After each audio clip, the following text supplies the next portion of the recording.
Master the art of text messaging. Collocations in informal writing.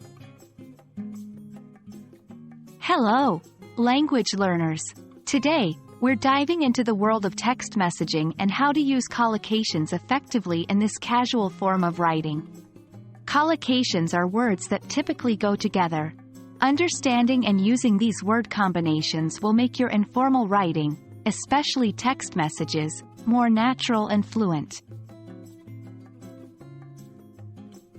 Collocations in text messages often involve shorter phrases or idioms that fit the quick, conversational nature of this medium. Examples can range from verb-noun combinations, adjective-noun pairs, to even common phrases. Here are a few examples. Shoot me a text, meaning, send me a text message. On my way, meaning, I'm coming or I'm going to a specific place. Hit me up, meaning, contact me. Crack a joke, meaning, tell a joke. Remember, while these phrases are colloquial and casual, they are widely understood and often used in text messaging. Context plays a key role in deciding which collocation to use in a text message. It's important to note the relationship between the sender and the recipient, the subject of the message, and the overall tone. For example, if you're texting a close friend about your plans for the evening, you might use, "Let's catch a movie," or "grab some grub," colloquial for watching a movie and eating food, respectively.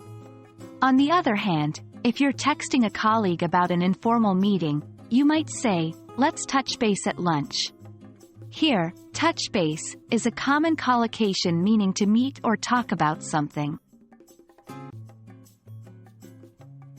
The best way to master these collocations is through practice. Try incorporating these phrases into your casual written communication. Here are some exercises to help.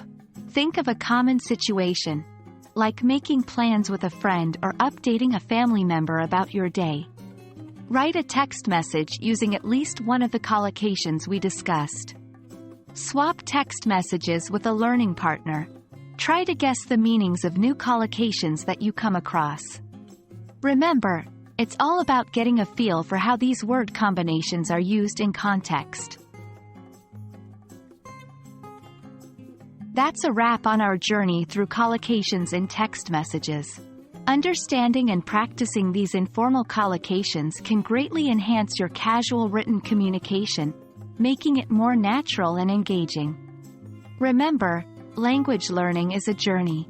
Keep practicing, and you'll be a master of text message collocations before you know it. Happy learning, everyone!